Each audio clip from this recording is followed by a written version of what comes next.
intramurally and extramurally. Dr. Bernard also co-leads the NIH's newly announced Unite initiative to end structural racism, which we're excited to hear about today. And prior to being selected for this role as Chief Officer of the Scientific Workforce Diversity, in May of this year, she had been the Deputy Director of the National Institute on Aging, where I have been honored to get to know Dr. Bernard over the years. She has had an incredible career, which she will share a little bit of her path with us today through leadership roles within the NIA and the NIH, as well as prior to joining the NIH in 2008, she served as an endowed professor in the founding chair of the Donald W. Reynolds Department of Geriatric Medicine at the University of Oklahoma College of Medicine, as well as many other national leadership roles. So I will not take up any more airtime, and we will get right on to Dr. Bernard and her comments for us today. Welcome. We are so glad to have you. Thank you very much. I'm really happy and honored to get the opportunity to talk with you today. And I'm going to get my slides and my laser pointer going. And I want to make sure you see my slides. Yes? Yes, we do. Okay, thank you.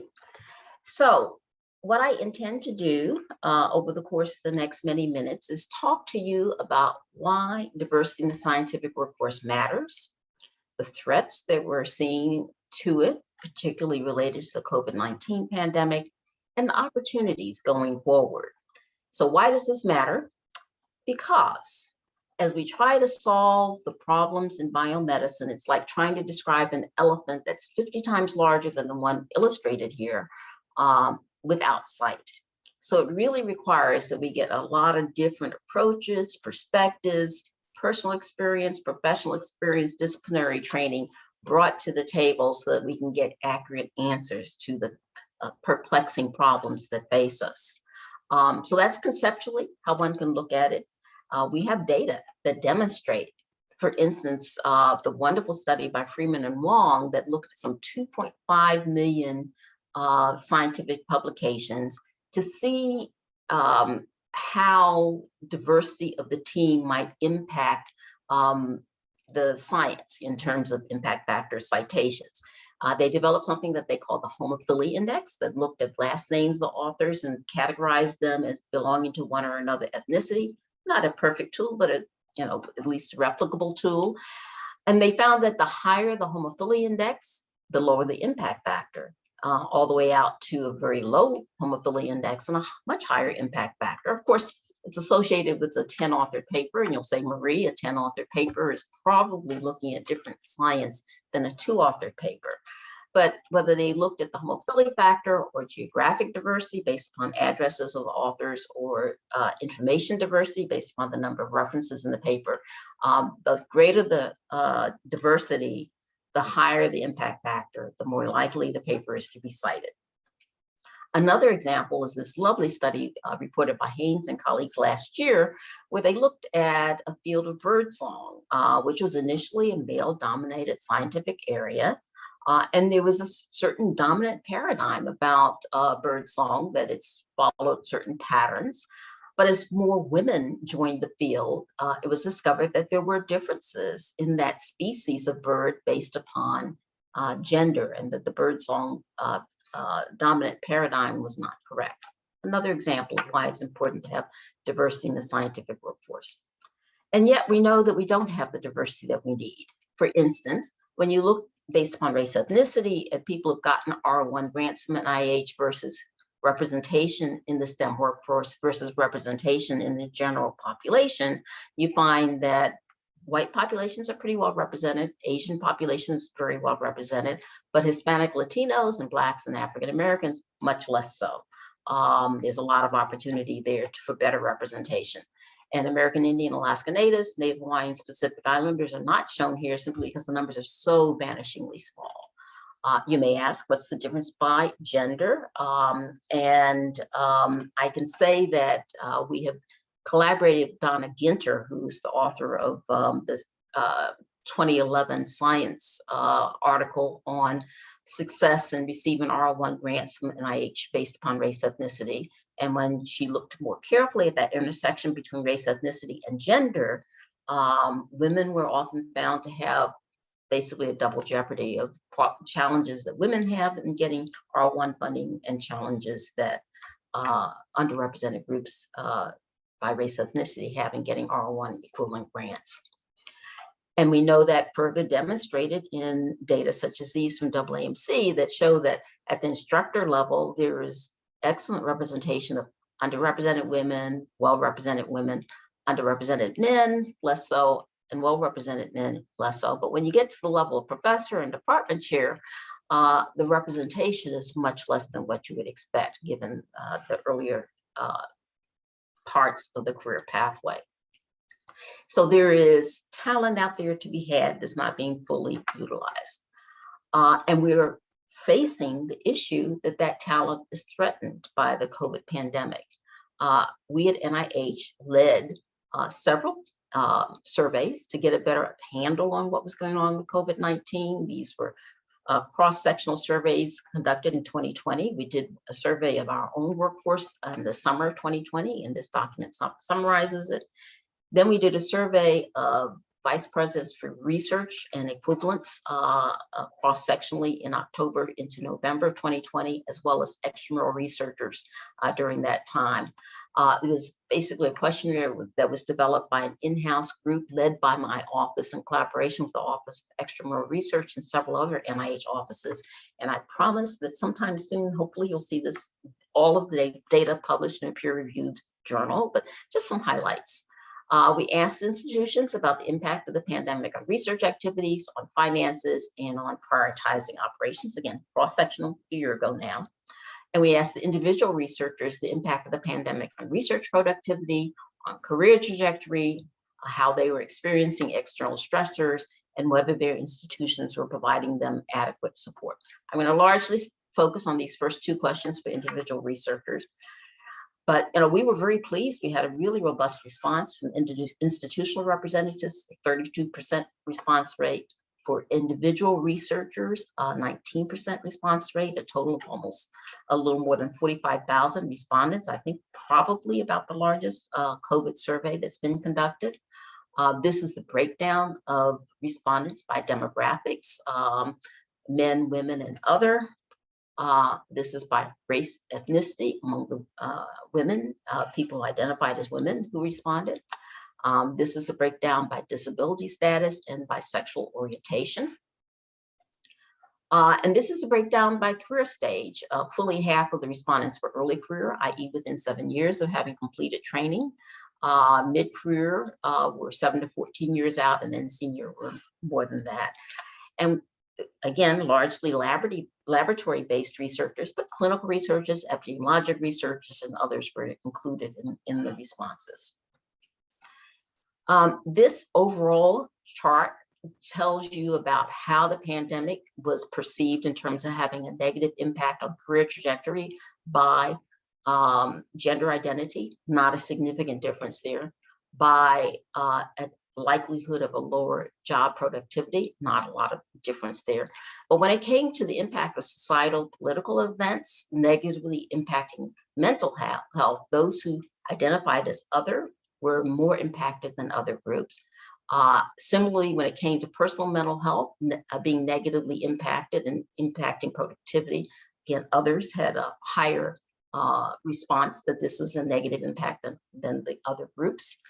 And then in terms of caretaking, making it substantially more difficult to be productive, women were more likely to cite that as an issue than men or others.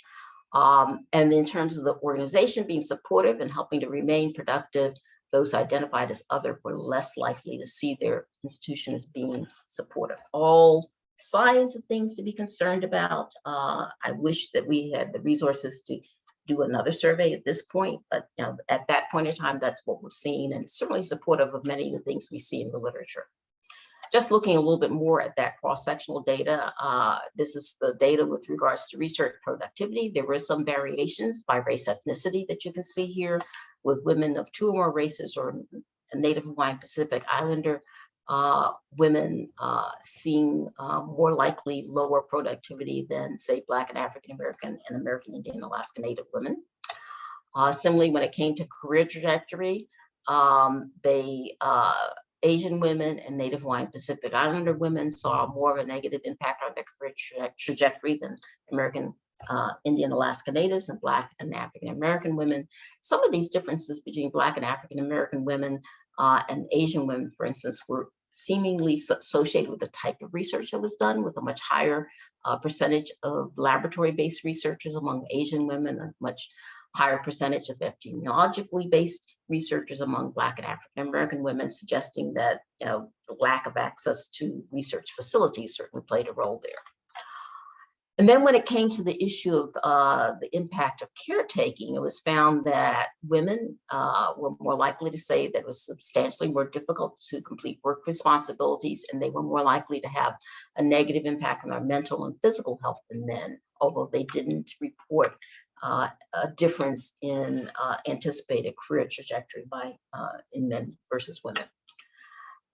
And not surprisingly, when you look at differences based upon the type of caregiving that was being provided, if you're taking care of young children versus school-aged children versus older adults or someone who was ill or disabled, productivity, all of these parameters were more impacted if you're taking care of young children. The one place that I found it interesting, particularly as a geriatrician, is that the percent that had a negative mental health impact was greatest for those taking care of young children and older adults. So what has NIH done about this? There's now the Ruth Kirstein National Research Award for individual fellows that provides childcare costs. There are F&K Award extensions that were announced in February. There is the opportunity for extension of early stage investigator status that was made known early in the pandemic. There is now the requirement to identify and publicize resources for childcare and other types of family care for conference grant awards. And we continue to evaluate data and consider policy. So those are some of the threats. And again, I wish we could have continued our study, but it certainly is in concert with other smaller studies that looked at the impact of COVID-19. What are the opportunities? There are many. And one of those opportunities I'd like to go into detail about is this NIH Unite initiative that I co-lead with Larry Tabak, the Principal Deputy Director, and Alfred Johnson, who's the Deputy Director for Management here at NIH. So the NIH Unite initiative was launched in 2020 in response to the pandemic. We saw disproportionate morbidity and mortality among people of color. We saw the videotaped murder of George Floyd, and it led to us and everyone, I think, stepping back and saying, this is not who we are. How can we do better? There were a series of intense institute and center director meetings that identified initial issues, some internal and external groups that came forward with their stories, and it led to a shared commitment that we needed to address structural racism, that we are at a tipping point that we could not let pass. So in February of this year, we unveiled for the external world this initiative that we're calling Unite. It was launched internally around this time in 2020.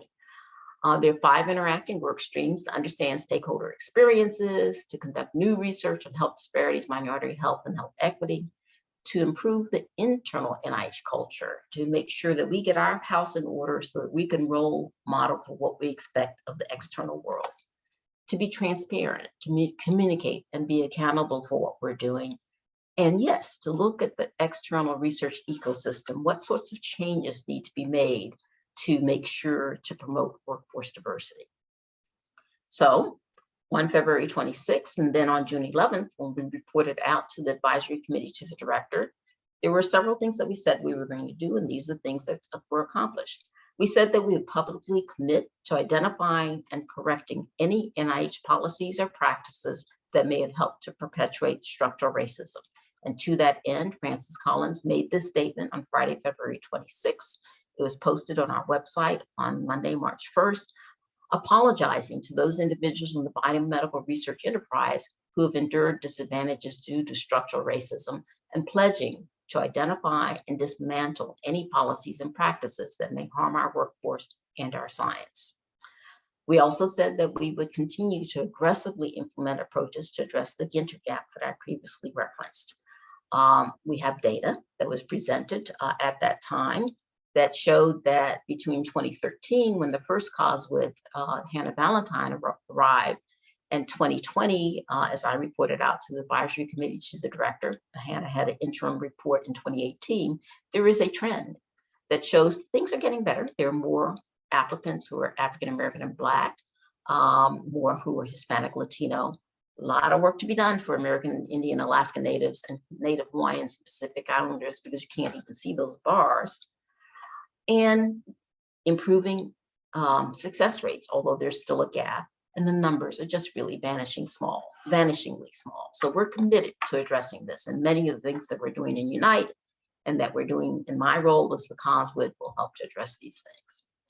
We said that we would launch a multi-phase, tiered, and integrated common fund initiative focused on transformative health disparities research. And sure enough, a month after unveiling and now recently announced, this initiative that's committing up to $58 million, 11 awards, 6 for transformative research to address health disparities and advance health equity, and 5 with the same title, but very specifically focusing at minority serving institutions. And there'll be another competition for this particular RFA during fiscal year 22. Additionally, we said that we would ensure a robust NIH-wide commitment to the then in development National Institute of Minority Health and Health Disparities RFA on structural racism and discrimination and its impact on health. And sure enough, less than a month later, the RFA was published with 25 institutes, centers, and offices supporting it. And I understand there was a very robust response to the August 24th solicitation date. As a bonus, the NIH-wide BRAIN initiative published a funding opportunity announcement that for the first time called for plans to enhance diverse perspectives as part of the scoring criteria. For those of you who've done lots of grants, you know that usually at NIH, you do the review of the full application and you score it. And then as an aside, if it's a clinical research study, talk about whether there is adequate inclusion by gender, race, ethnicity, and now age. This is looking at diversity of the scientists who are at the table. What are the plans to make sure that there are diverse perspectives there? So we're very excited about this. There are already several other funding opportunity announcements that are replicating this, and we will be evaluating to see whether it has the beneficial effect that's hoped in making sure those diverse voices are heard.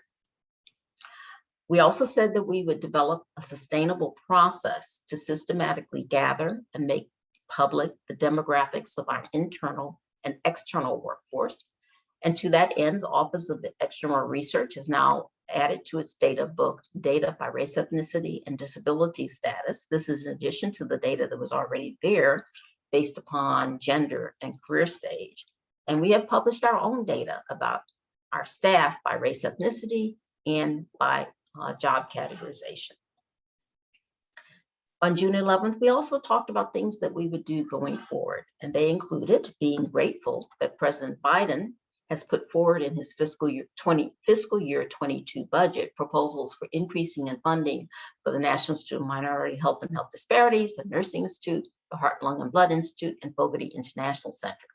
These are institutes and centers that have disproportionate numbers of underrepresented group scientists applying, often focused on health disparities research, but lower than average success rates for R01 grants. So presuming we get a budget this year, we're currently in a continuing resolution, things are looking promising in terms of what the House and Senate have put forward for funding. We'll see. We're encouraging all the institutes and centers to develop their own FOAs in health disparities, minority health, and health equity. And we're going to develop programs to spur institutional culture change in support of inclusivity and equity. Things such as the faculty institutional recruitment for faculty institutional initiative for recruitment and transformation, or the first initiative. This is something that actually got released as a funding opportunity announcement in December of 2020.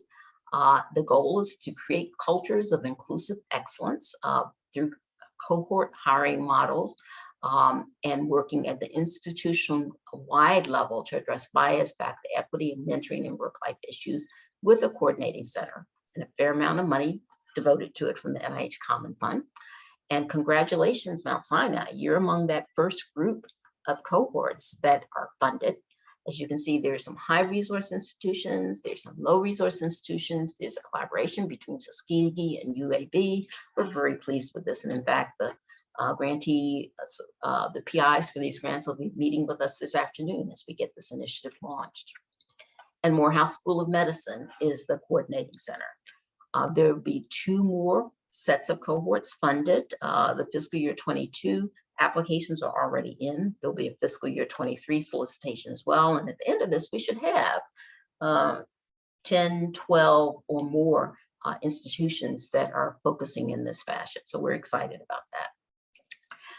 I personally, as the COSWID, was really impressed with how many institutions responded to the initial solicitation. I understand we have another robust response, and I'm interested in capturing that energy. So we have initiated something that we call the Scientific Workforce Diversity Seminar Series.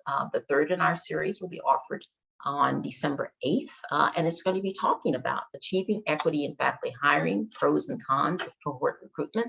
So I would encourage you to attend if you have time, or to go to our website and see the video cast after the fact. Our first offering in September was on whether implicit bias training is effective. That is posted at our website. Our second one was just yesterday, a report out from the National Academy of Science on Science, Engineering, and Medicine on their summer workshop on anti-racism in STEM. So please do continue to watch our space because we're interested in keeping these discussions at front of consciousness and to be very thoughtful and scientific about them. And on the Unite side, we're looking at increasing underrepresented group career opportunities, starting with increasing participation across NIH in the National Institute of General Medical Sciences-led Science Education Partnership Award that targets K through 12 STEM education. We're interested in looking at how our scientific review officers and our program officers interact with applicants, knowing that that's a very important interaction and can impact whether or not one goes forward with a funding application if there's bias or inequity in that space. We're going to expand our interactions with and support of historically Black colleges and universities, tribal colleges and universities, and other minority serving institutions. So that was a very quick run through. And I always like to close when talking about Unite with this quote from the Reverend Dr. Martin Luther King, because I've heard many people say, I don't see myself here. But please be reminded that injustice anywhere is a threat to justice everywhere. We're caught in an inescapable network of mutuality, tied in a single garment of destiny. Whatever affects one directly affects all indirectly. That was his letter from a Birmingham jail. And the point here is that what we at NIH are doing is standing back and looking systematically at everything that we're doing to try to make sure that all are treated in an equitable fashion. And I think everyone is going to benefit from that. If you want to hear more about this, we have a summary of our developments through to about April that got published in Cell June 10th of this year.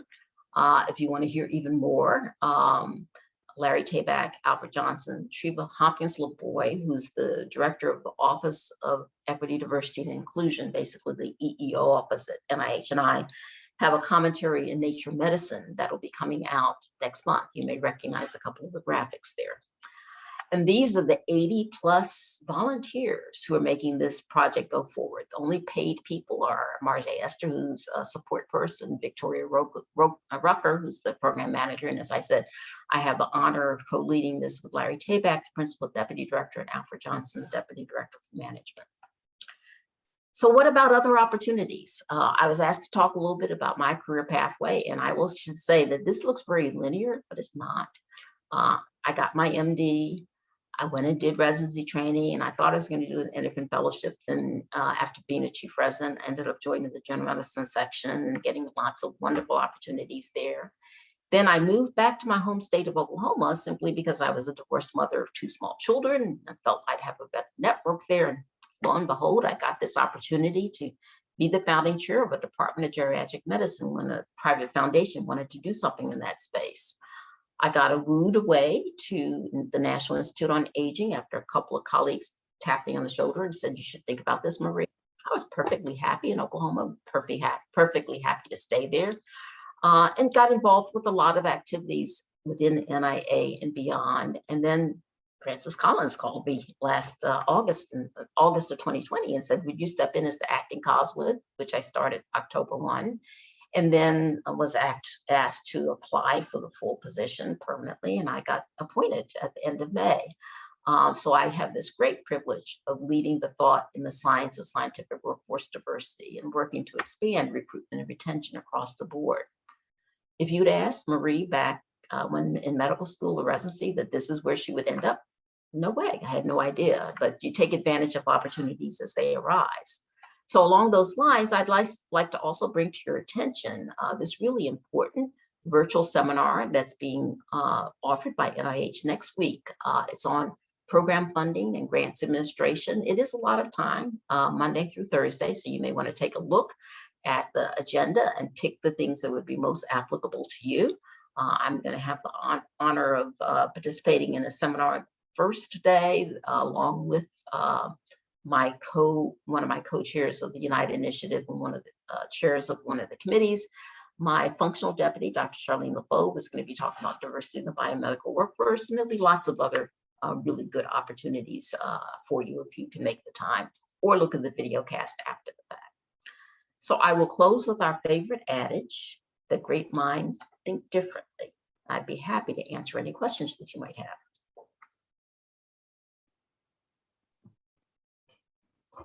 Wonderful. Thank you so much. I see we have a hand raised. I have some questions from people when they register, but let's go with Maria, if you can come off mute and ask your question.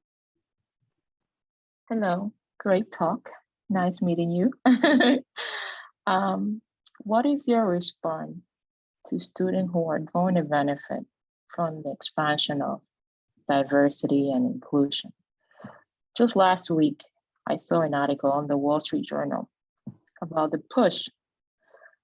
They believe that the DEI is just going to bring more unqualified minorities into the science. It did not surprise me, but I want to know, what would your advice on this topic? So yes, it's a very good question. It is the risk that individuals from underrepresented groups face all the time. The presumption sometimes that you are there because you're counted towards a quota and that you're not as qualified. And that's nothing could be further from the truth. It's very clear that some of the things that we have used in the past to measure quality have nothing to do with quality. They're just built in as kind of barriers or gatekeeper sorts of functions to limit the number of people in the field. And it doesn't really take advantage of the full talent that's out there.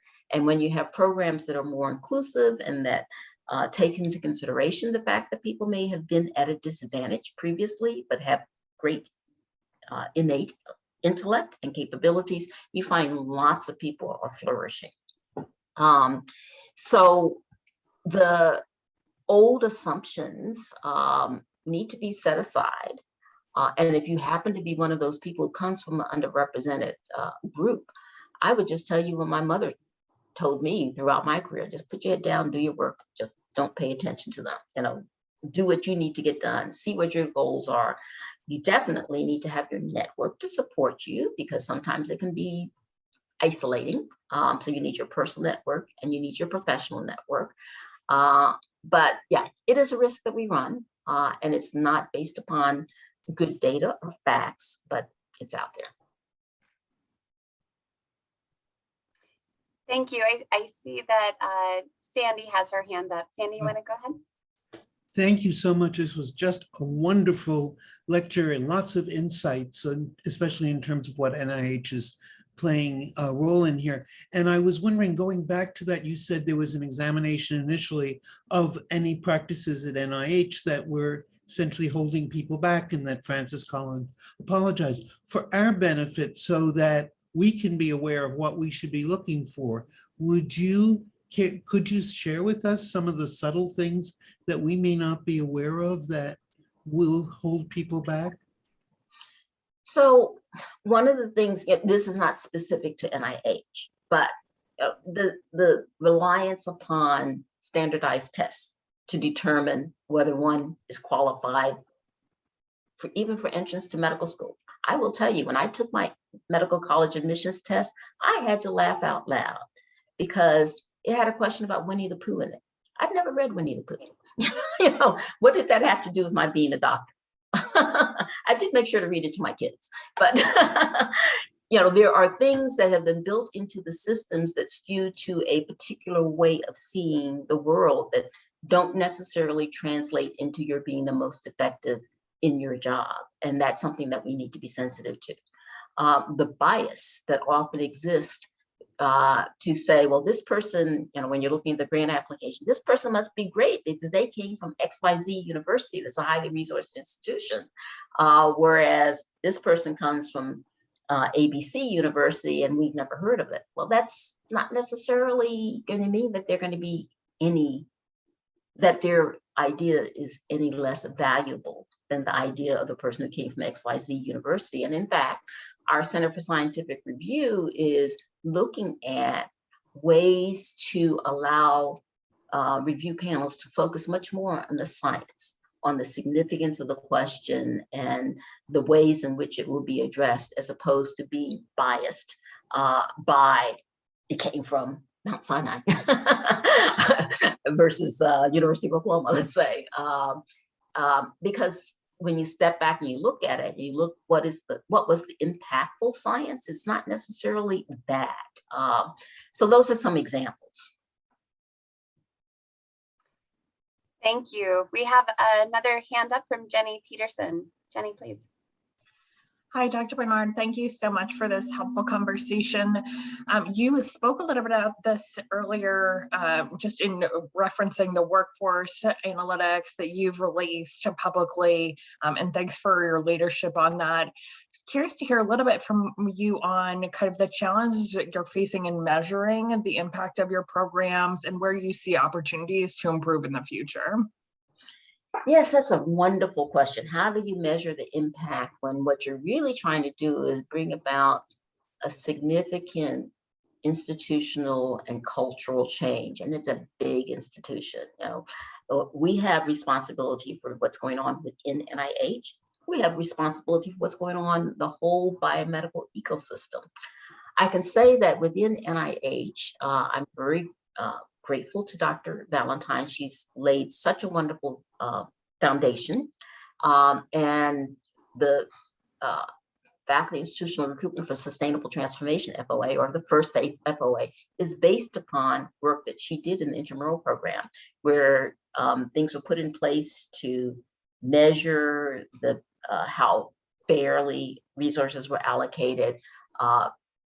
A cohort recruitment program was started with extra mentoring.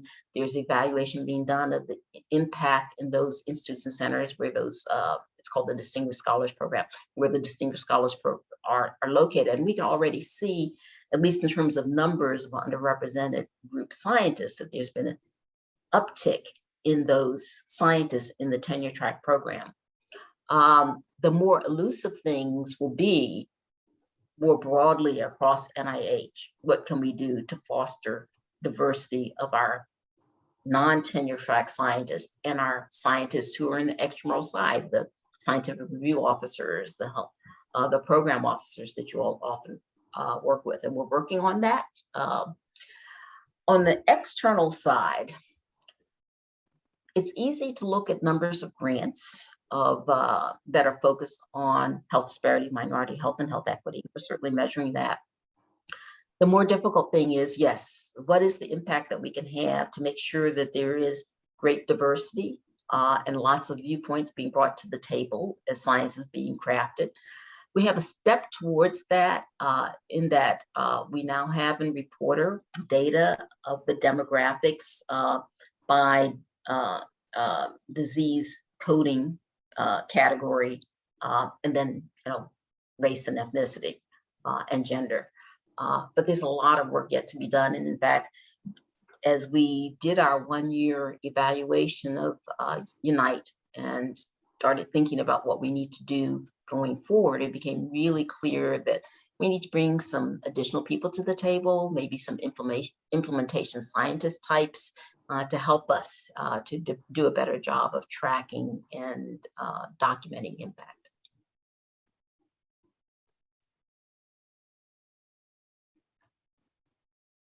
Thank you.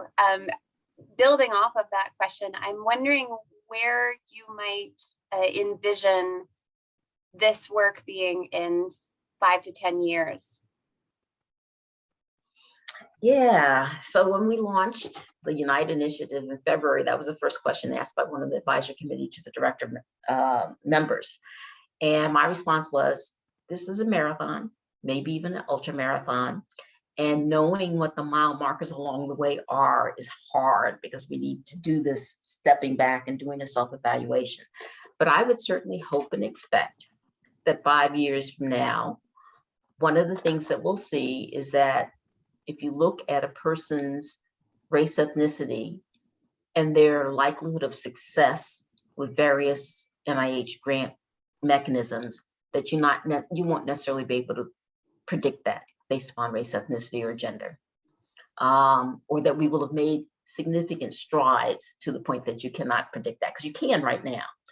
I think that we will also see within NIH that there'll be greater diversity among the people who are in leadership roles and who interact with you as grantees, that you'll see more considerations of diverse perspectives when it comes to this plan to enhance diverse perspectives that was put forward by the BRAIN group.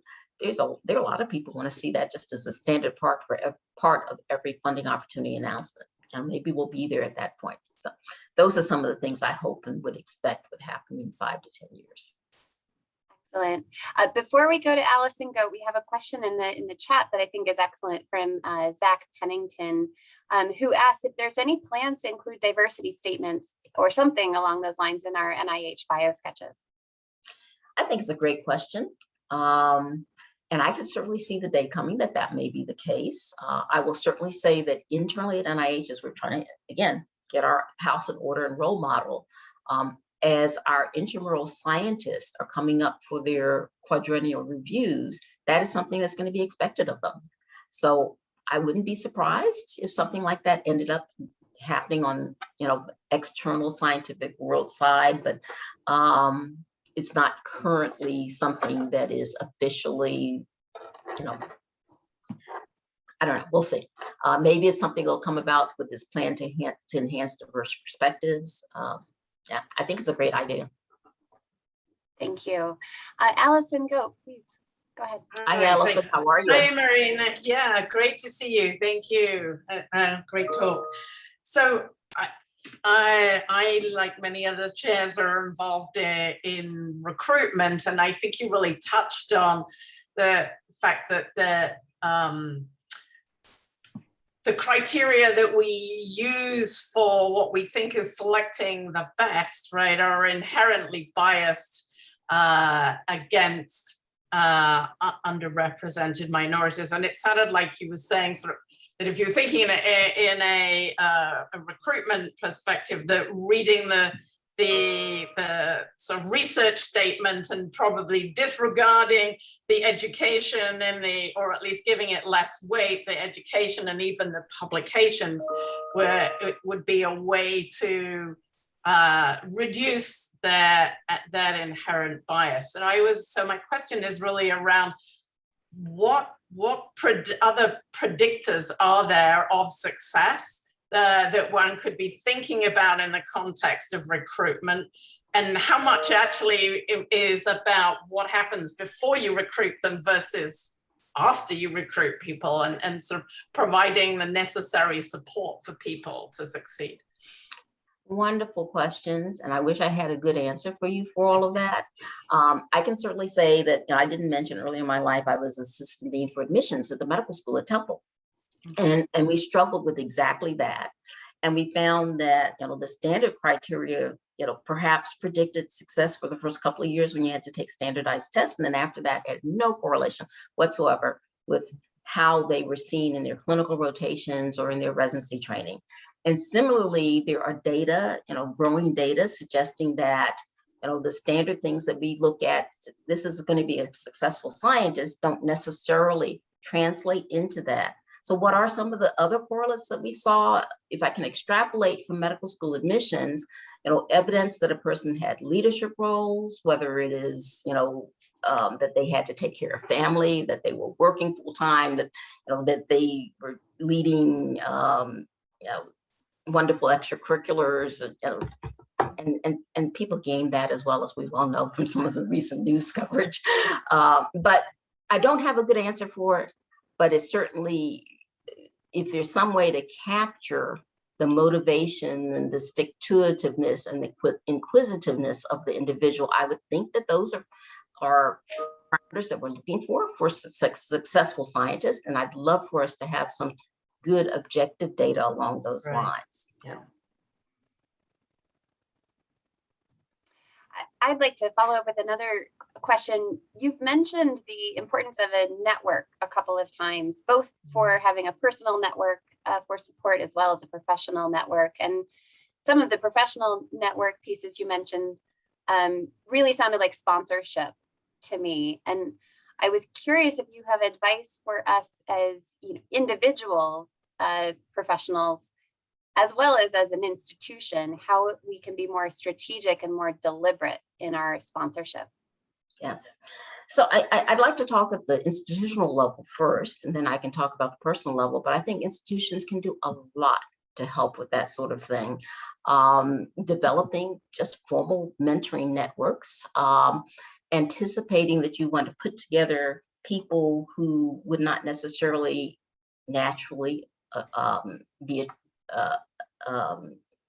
would naturally come to each other. There's this tendency we all have to go to someone who seems to be like ourselves. You walk through the labs here at NIH and you go into the lab who's led by a Chinese scientist, you see a lot of Chinese scientists there, that sort of thing. So trying to mix and match people, trying to make sure the people who are serving in mentoring roles, have an understanding of mentoring, maybe some additional training with regards to that, and having a real understanding between mentor and mentee as to what the expectations are. For the mentees, for them to understand that there's no one person who has all the right answers for them, that there should be multiple people in their network. And for the mentees, that yes, your institution may set up a formal mentoring arrangement for you, but you shouldn't feel restricted by that. You can take advantage of multiple avenues for getting information to help you to think things through. I will say that early in my career, I went to national meetings. I saw these wonderful people. I went up to them, or I arranged in advance to talk with them. And many of them were just very flattered that someone wanted to talk to them about their research, and they were very helpful. There was one person who took me under his wing. He didn't have to, from another institution. It was really helpful to my career in terms of not only learning, but yes, sponsoring. He put me forward for various things that I would not otherwise have had the opportunity to do. So I think that that is a really important aspect of people moving forward. One of the things we've also been doing here at NIH, we have what's called a Women of Color Committee of the Working Group on Women in Biomedical Careers. It came about because of the data that Donna Ginter was able to look at about women and that intersection between being a woman and a woman of color and a person of color. And one of the things that was very clear is that women and women of color in particular often don't have those robust networks. They don't get they aren't collaborating with others as much. They're not being put forward for awards, et cetera. So we started systematically nominating women of color scientists for various awards. Initially, it was any award we could think of. Found out that that's not very effective. You have to be part of the group for those awards to be accepted. And then focused on what's called the Wednesday afternoon lecture series here at NIH, which is a very prestigious thing. If you get nominated for that, you're, it's with Nobel laureates, et cetera. And got a lot of success and are credited with having really diversified the speakers there. We got a chance to talk with each of those women prior to their formal presentation as well.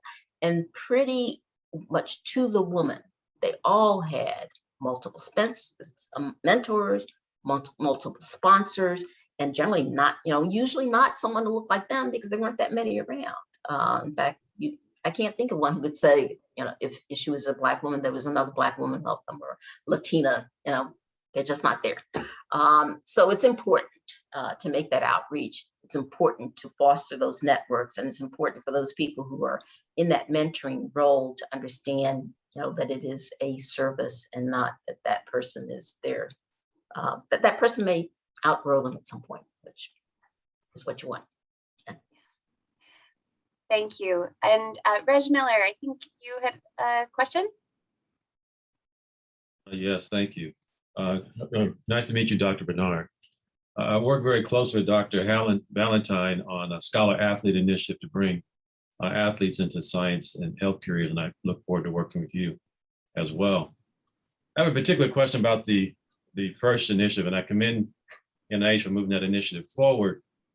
But one of the challenges as we look at partnering with HBCUs and other MSI institutions is the potential to actually siphon talent from those institutions as a result of the first award. I know this is a topic of discussion. What are your thoughts around that, and how can institutions avoid that perception or that reality as we move forward with this important initiative? It's a wonderful question. I have personal ties to Mary Medical College, and I've watched over the years that they get some wonderful people there, and they stay for a while, and then they get recruited elsewhere. And I think it's really going to be important going forward for the resources at those minority serving institutions to be solid, so that they're in a position to be able to retain the wonderful people that they develop or that they recruit. How do you make sure that happens? That's a very delicate dance. Some of it is led by the National Institute of Minority Health and Health Disparities. Much of it is led by that institute. And some of it is making sure that that infrastructure is there to facilitate things regardless of who might be in the leadership. The Office of Research Administration being able to help people with getting just the right all of those extras to the grant application beyond just writing the grant application that can take up so much time. The BUILD initiative at NIH has a component to it now that's helping with that sort of thing.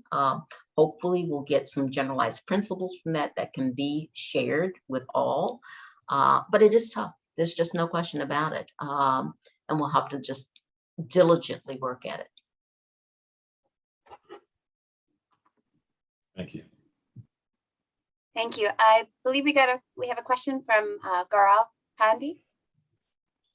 Yeah, hi, Dr. Bernard. Thank you for the wonderful insights into everything that NIH is doing towards promoting equity and other such efforts.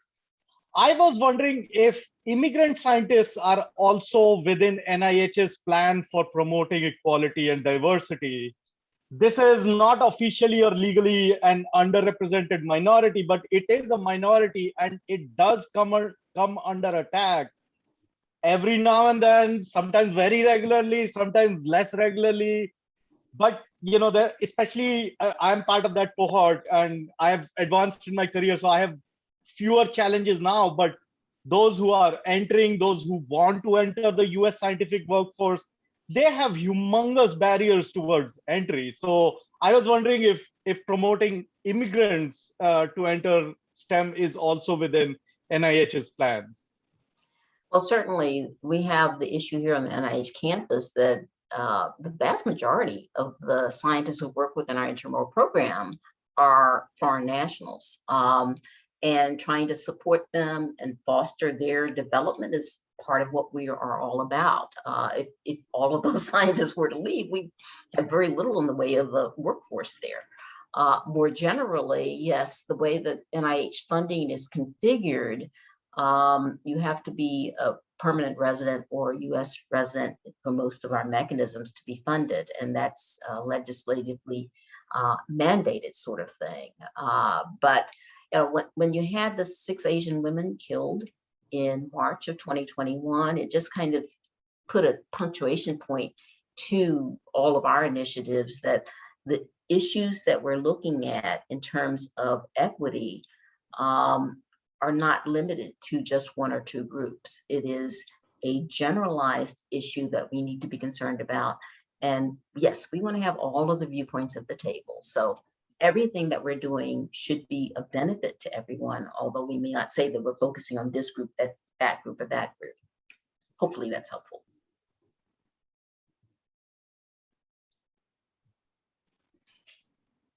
I have one more question based on your story.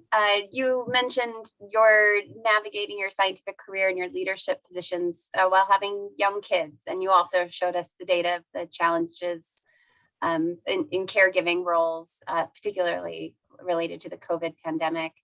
I'm curious, I've seen it go both ways in peer review study section where we have applicants who've chosen to describe their lives and their challenges and their backgrounds as part of their journey, and some who clearly omit those things. They don't want to bring those identities to the scientific table per se. And I'm just curious about your thoughts and how that might relate to the future of peer review. That's a wonderful question. I wish I had data about that. My colleague Janine Clayton, who runs the Office of Research of Women's Health, would probably be, evidence-based in the response. So what you're getting is just my gut response. And my gut response is that I think we should be evolving to a new normal post-pandemic, where we take into consideration the whole person and allow the person to bring their genuine self to their work, whoever that may be. And thus, a woman who wants to talk about, or a man who wants to talk about, or LGBTQI person who wants to talk about how their personal life is impacting their ability to do their science, that should be allowed. And that should be valued. I don't know whether that utopian post-COVID world will come to fruition, but that would be my wish. Yeah. Excellent. So we're going to go for one last short question from Tony Stern and then have a couple of closing points. Thank you so much. Oh, sure. I'll be really quick. This was a great talk. Thank you so much, Dr. Bernard. I'm just interested in the data you highlighted. We focus very much on caretaking for young children, and you highlighted the mental health concerns when we're caring for our geriatric population. I just wanted to get your input as a geriatrician, just what you think are some of those specific challenges, because I think that's very interesting. Yeah, I wish that we had more data that could help elucidate that, but that's the constraint that you have when it's a large cross-sectional survey. So this is all conjecture. But my guess would be that this is October into November of 2020. We still didn't have vaccines. We were still, very much sheltering in place, basically. And for those older adults, particularly with dementias, that really contributed to a decrement in their quality of life and their functional abilities, et cetera. So if you were a person who was caring for that sort of individual, I would imagine it would have gotten a lot more stressful during that time. And you didn't have the opportunity for respite in the way that you might have had otherwise, just going to the grocery store or whatever, because people were concerned. That's the only thing that makes sense to me. These are scientists who theoretically would have other resources to help them.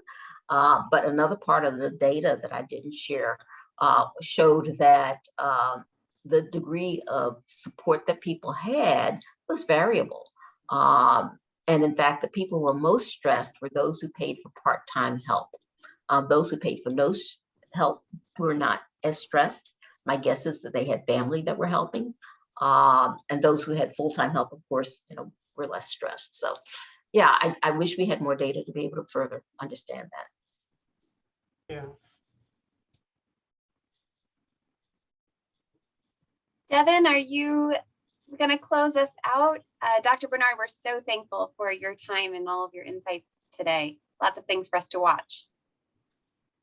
My pleasure. This was incredible. Thank you so much, Dr. Bernard. We just want to say a quick thank you to Dr. Bernard, of course, and some of our co-sponsors for making today possible. So thank you to the Office of Faculty Development, the Office of Diversity and Inclusion, and the Friedman Brain Institute. Here are a couple of upcoming events that the Office of Faculty Development will be hosting that we think are worth checking out. So you have the QR code. We'll also send them in a follow-up email so you can register. And then just one more note, we encourage you to please stay connected with our office. You can follow us on Twitter, check out our website, which is being refurbished right now, if you will. And then obviously we always welcome your suggestions, ideas, or insights. We're really happy to have launched our Amplifying Equity series. Super grateful to have Dr. Bernard be our second speaker in the series, but looking forward to more conversations and would love your recommendations on the types of topics you'd like to see discussed. So thank you very much for joining us, and we hope you have a great day.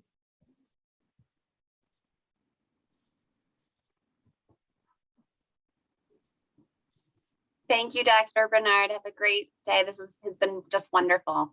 Thank you very much. Thanks. Absolutely terrific. Yep.